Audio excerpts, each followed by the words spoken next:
kita nak tengok dulu apa itu kajian tindakan. Okey, apa itu kajian? Kita tengok dulu kita punya the main dia ialah kajian. Okey, kajian tu apa? Okey, kajian ni daripada buku yang telah dirujuk, ya. Kita rujuk daripada buku McNiff and Whitehead and McNiff, buku warna hijau. Nanti saya akan tunjukkan. Okey, kajian ni apa? Kajian ni tujuan dia kita nak mencipta pengetahuan baru. Kenapa kita nak mencipta pengetahuan baru? Sebab kita nak mencari penyelesaian masalah. Okey, dan kemudian daripada pengetahuan baru tu yang kita cipta tu, dia menjadi salah satu sumbangan kepada ilmu yang sedia ada. Okey, contoh cikgu, kita mengajar di dalam bilik darjah. Okey, bila kita mengajar bilik darjah, of course kita akan berhadapan dengan pelbagai masalah. Dan kita lihat kita punya cara sebelum ni lebih kepada chalk and talk. So bila kita dah pakai chalk and talk, kita rasa macam nak sesuatu yang baru. Kita propose, why not kita gunakan komputer, gunakan komputer, tapi takkan sekadar komputer saja. So jadi aided komputer. So kita nak wujudkan persekitaran. So kita buat blended learning. So blended learning tu macam mana pula? That's why lah bila dah sampai ke blended learning tu, kita akan mencari, menggali maklumat semua, and then kita mencipta satu pengetahuan baru. Mungkin kita ada intervention baharu. Intervention baharu tu dibuat untuk menyelesaikan masalah yang kita hadapi pada awalnya. Dan dengan penyelesaian tu, dia dah menjadi sumbangan kepada ilmu yang sedia ada. Orang mungkin cerita pasal computer aided learning. Computer aided learning tu memang dah biasa banyak. Tapi bila orang cerita pasal blended learning, mungkin orang akan mencari apa tu blended learning, apa itu blended learning. Dan bila kita buat kajian sendiri berkaitan dengan blended learning secara tak langsung, kita dah ada sedikit contribution kepada dunia pendidikan. Bukan sekadar blended learning, dan mungkin macam Cikgu Hema, mungkin ada kajian yang telah dibuat kepada murid-murid PKI. Itu pun adalah satu sumbangan ilmu kepada rakan-rakan kita di luar sana. Sebab daripada ilmu yang kita share tu, kadang-kadang dia dapat cetusan dia, why not aku tambah, tambah tu dah jadi inovasi. Tapi itu adalah intervention yang dicadangkan oleh cikgu. Cikgu cadang intervention tu, so dia tambah sikit. So dari situlah adanya pengetahuan ataupun pengetahuan baru untuk selesaikan masalah dia. Dan bila kita lihat dekat sini, dalam rangkuman keseluruhannya, dia dalam pelbagai cara, pelbagai bentuk mengikut keperluan. Mungkin Cikgu Hema ngajar PPKI, mungkin saya rasa Cikgu Hema pun dah banyak bentang tentang apa yang telah cikgu lakukan. Macam saya pun, saya dah bentang banyak juga berkenaan dengan online learning. So dia boleh jadi dalam bentuk produk, dia boleh jadi dalam bentuk kaedah, dia boleh jadi dalam bentuk pendekatan, proses, sebab benda ni sebenarnya dia luas, tetapi dia boleh tak selesaikan masalah kita. Kalau kita buat tu berjaya menyelesaikan masalah kita, kita sebarkan. Tak kisah cikgu, kita dalam diri kita sebagai innovator, sebagai guru inovasi, guru yang kajian tindakan, cikgu jangan rasa macam, aku punya ni dah tak havoc. Jangan rasa kita punya intervention kita tu tak havoc, jangan. Sebab kita yang tahu anak murid kita yang selesaikan, dan kita cuba share. Bila kita share, mungkin orang nak kredit, it's okay. Dia punya hak. Tapi kita punya hak kita dah share, dan orang lain mungkin nak kritik, tapi ada orang yang lain, insyaAllah ada orang lain yang akan ambil idea kita juga untuk digunakan di tempat lain. Cikgu percayalah nanti. Baik, seterusnya kita dah tengok the wide view tentang kajian tindakan. Now kita nak tengok apa itu kajian tindakan. Kajian tindakan ni lebih spesifik. Kalau kajian ni besar, ada yang kajian eksperimental lah, kuasai eksperimen lah. So jadinya kita nak cerita hari ni tentang kajian tindakan. Baik, kajian tindakan ni apa? Kajian tindakan ni mencari cara untuk meningkatkan amalan dengan penciptaan pengetahuan. Dia nak meningkatkan amalan kita sebagai seorang guru. Guru-guru kita ni memang dah dilatih cikgu. Kita memang dah kompeten dalam bidang kita. Tapi itu dekat maktab. Dekat IPT, yes. Kita buat latihan mengajar, yes. Kita rasa macam lecturer pun tengok kita boleh dapat A. Tapi hakikatnya cikgu, bila kita berada dekat lapangan, dia berbeza. Cikgu kena consider banyak elemen. Mungkin cikgu dah ada prerequisite knowledge tentang nak ajar murid sekian. Tapi dalam kelas kita tak semestinya sama apa yang kita rasa. Tak semua murid ada berbeza. Real feel totally different. Yes, betul. Apa yang Cikgu Emma maklumkan tadi pun memang betul. Real feel is really totally different. Macam saya pengalaman berpindah di sekolah baru. Okay, kalau sebelum ni murid sekolah rendah, sekolah yang kecil, dalam satu kelas kadang ada 3-4 orang saja. Okay, kita boleh tumpu, kita boleh jamin 100% untuk diorang lepas. Tapi bila di sekolah baru, kita terpaksa mencari, murid sekian ni macam mana, murid sekian ni macam mana, murid sekian ni macam mana. Dan kita tak boleh cakap one intervention can fit all. Okay, bukan satu tu boleh fit semua sekali. Tak, kita kena consider mana satu yang lebih kritikal untuk kita bantu, dan yang kita nak bantu tu yang kita boleh ambil sebagai peluang untuk buat kajian tindakan, cikgu. Kajian tindakan biasanya orang cakap buat dalam bilik darjah, tapi boleh juga kita implement kat tempat lain. Mungkin kita rasa macam saya masuk dalam satu Telegram group arus, dia minta kita buat kajian tindakan tentang keuangan. Keuangan cikgu, tentang keuangan. So jadinya macam baru juga, tapi saya mencuba buatlah. Saya beritahulah saya ada satu apps, bukan saya punya, saya guna apps tersebut untuk budgeting kita punya daily.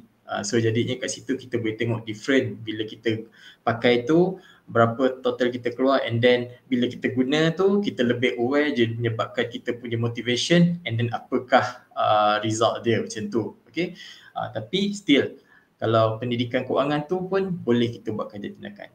Baik, tujuan kajian tindakan, mencipta pengetahuan baru dan menyatakan pengetahuan. Seterusnya, menguji kesahan pengetahuan yang dinyatakan. Dan yang terakhir adalah menjana teori baru. Dia punya flow dia sama, cuma kita kena dah cipta, kita mention. Bila dah mention, sebelum mention kita kena uji kesahan. Maksudnya kita ada proses kita di dalam kelas. Kita uji kepada anak murid kita, and then kita tunjuk kat kawan-kawan kita. Sebab kalau kita dah uji, kita tak beritahu kawan-kawan kita, seolah-olah kita macam syok sendiri tau. Kita dah buat, kita tunjuk kat KP kita, ketua bidang kita, mungkin kawan-kawan kita yang sama bidang. Mungkin dia kata, benda ni bagus, boleh ni. Adalah dia punya documentation dia lah untuk menyatakan kesahan tersebut. Dari situ bila kita dah ada buat kesahan, kita dah share, dari situlah kita menjana teori baru. Maksudnya blended learning ni macam mana? Saya propose macam gini, orang lain propose yang lain. Macam Cikgu Emma, saya rasa based pada putih rambut, right? Cikgu punya kajian, ingat saya dulu cikgu ada share rambut. Dandanan rambut kan? Dandanan rambut. Kita saya kat sini keluar. Dandanan rambut. So dandanan rambut, orang pun tak tahu dandanan rambut macam mana. Kalau saya, orang cakap dandanan rambut ni macam mana? Letak tempurung kelapa, kita potong straight terus jadi Abu Bakar Ella. Tapi sebenarnya ada, nak pegang gunting pun ada cara, cikgu. Nak potong pun ada cara. Betul tak, cikgu? Betul, cikgu. Kan? So dari situ kita dah menjana teori baru. Cikgu jangan risau. Dah 2 kali saya maklum pada cikgu. Cikgu jangan risau kalau orang pertelikakan kita. Tapi kita tahu dan kita dah berjaya untuk tolong anak murid kita. Orang lain tak kisahlah. Saya suka cakap benda ni sebab lebih open, supaya kita tak rasa yang kita buat tu benda yang biasa-biasa. Sebab anak murid kita berbeza setiap tahun. So kita boleh propose benda yang sama, tapi mungkin ada tambah sikit lah sebagai bagi macam satu intervention yang baru. Baik, betul cikgu, bila kita share baru kita dapat tahu kelemahan dan kekuatan untuk untuk tambah baik yang penambahbaikan yang lebih baik. Betul? Itu saya setuju. Baik, seterusnya rakan-rakan semua, kita pergi kepada model-model. Model-model kajian tindakan ni banyak model dia. Tapi yang paling famous, saya tunjuk yang paling biasa kita gunakan. Baik, yang pertama adalah model Kerr-Lewin 1946. Kalau kita rujuk dekat mana-mana sekalipun, even dekat Google pun, Kerr-Lewin, model kajian tindakan yang ini adalah dia punya pioneer. Pioneer dia, maksudnya yang pertama sekali orang buat kajian tindakan, inilah dia orang rujuk Kerr-Lewin. Kerr-Lewin dia punya model dia ada 4 perkara. Yang pertama plan, act, observe, lepas tu reflect. Dia mula dari plan, act, observe and reflect. Okey, seterusnya adalah model Chemist and Metagard. Yang ni biasa kita gunakan sebab kalau kita rujuk dalam buku panduan ataupun manual kajian tindakan yang dikeluarkan oleh pihak EPRD, ini adalah gelungan yang dicadangkan untuk kita guna. Okey, ada 4 juga. Yang pertama reflect. Okey, dia sama je, pusing-pusing dia sama, tapi yang Metagard dia mula, Chemist Metagard mula dari reflect. Kalau Kurt Lewis mula dari plan. Okey. Dia mula dari reflect, pergi pada plan, pergi pada act, pergi pada observe. Dan dia boleh buat circulation lagi. Ada gelungan kedua, gelungan ketiga sampai kita tepu. Okey cikgu. Yang ni biasa kita gunakan, saya rasa dekat maktab pun memang implement Chemist and Metagard. Tapi last year seingat saya, okey betul, apa yang saya buat dalam kelas adalah terbaik, dalam kelas terbaik dan boleh buat penambahbaikan. Kita tahu swap anak murid kita. Yes, okey. Baik, seterusnya rakan-rakan semua, untuk yang ketiga, ini adalah model Whitehead and McNiff 2006. Dia sebenarnya sebelum ni model kajian tindakan ni dia terpisah. Ada yang Whitehead dia buat, dia propose. Okey, lepas tu ada juga model kajian tindakan McNiff. Sebenarnya dia ada orang lain, patut orang lain. And then 2006 dia campur, dia bergabung lah, jadinya model kajian tindakan Whitehead and McNiff ni ada, dan dia pun banyak buku yang ditulis, okey, berkaitan dengan kajian tindakan untuk model ini. Baik, untuk kajian tindakan ni ada 5 proses. Tadi ada 4, sekarang ni ada 5. Okey, ada 5 proses. Dia mula dari observe, reflect, act, evaluate, modify. Okay, bila tak jadi kat sini, dia akan move on the next direction, pergi pada circulation yang kedua. Tapi proses masih sama, observe, reflect, act, evaluate, modify. Kalau tak jadi, pusing lagi sampailah seberapa banyak sehingga intervention kita itu tempu, maksudnya dia dah tak dapat result yang lebih. Tak ada orang apa, bila pakai tu konsisten saja result dia, bukannya ada naik turun lagi, dia konsisten saja. Okey, baik. Seterusnya, kitaran kajian tindakan dia menggunakan konsep action and reflect. Setiap kali kita buat, kita kena reflect. Setiap kali kita buat, kita reflect. Bila kita observe, kita reflect apa yang berlaku dalam observation kita. Bila kita reflect, dalam fasa mereflect, apa yang berlaku. Okey, kita reflect kita. Act kita bila kita plan, apa kita punya reflection. Seterusnya, kitaran tu lengkap apabila tambah baik dan bergerak ke kitaran yang baru. Okey, tapi kalau dah cukup, dah tepu, satu kitaran pun tak ada masalah. Okey. Dan kita menggunakan saya untuk first person view. Biasa begitu bila saya tanya-tanya pun memang buat kajian tindakan, pakailah saya. Okey, first person view. Okey. Okey, kenapa kita buat saya? Supaya dia lebih mesra dan kita boleh menyalami apa yang berlaku ketika sesi apabila sesi intervention yang kita laksanakan. Alright cikgu, saya rasa cikgu pernah tengok rajah ini. Okay, cikgu, untuk rajah ini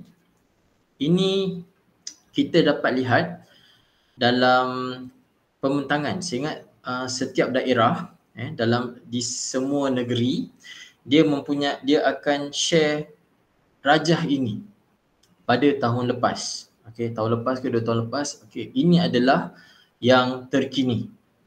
Ini adalah rajah yang terkini untuk kita buat kajian tindakan. Sebenarnya tak kisah cikgu nak pakai Metagard ke Lewis ke, tak ada masalah. Okey, tapi kita cubalah explore yang ini, yang rajah yang ini. Okey, kalau kita tengok kat sini, dia punya fasa dia ada 6. Okey.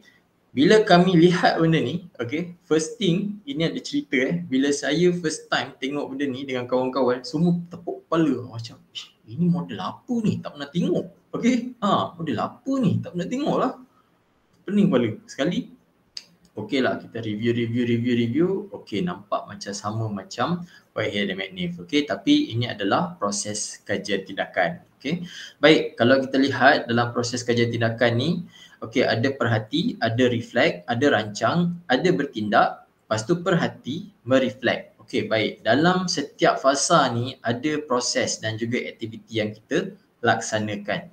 Baik, contoh, okey, bukan contoh. Ini memang kita dah bincang apa yang kita nak isi dalam setiap fasa ini. Baik, seperti fasa perhati dan mereflect, apa yang kita buat, kita fokus kepada melihat persekitaran dan juga fokus kepada isu ataupun masalah yang berlaku. Seterusnya, untuk fasa merancang, kita fokus kepada penetapan objektif dan metodologi kajian. Apa objektif kita and then apa yang kita nak buat. Okay, seterusnya untuk tindakan, kita melaksanakan intervensi, rancangan intervensi kita dan apakah setiap sesi tu mungkin ada 5 sesi. So setiap 5 sesi tu apa detail dia? Kita buat anekdot. Seterusnya untuk 2 fasa yang terakhir ni, perhati dan mereflect ni, dia fokus kepada keberkesanan intervention yang kita laksanakan dan kita membuat refleksi keseluruhan terhadap kajian yang kita laksanakan. Okay, kalau tak berjaya, kita teruskan kepada kitaran yang kedua dan kitaran seterusnya jika perlu. Okay, kalau tak perlu, tak payah. Kalau dah tepu, dah cukup. Cikgu jangan ada perubahan sikit pun kira Alhamdulillah cikgu. Yang penting ada perubahan. Okay.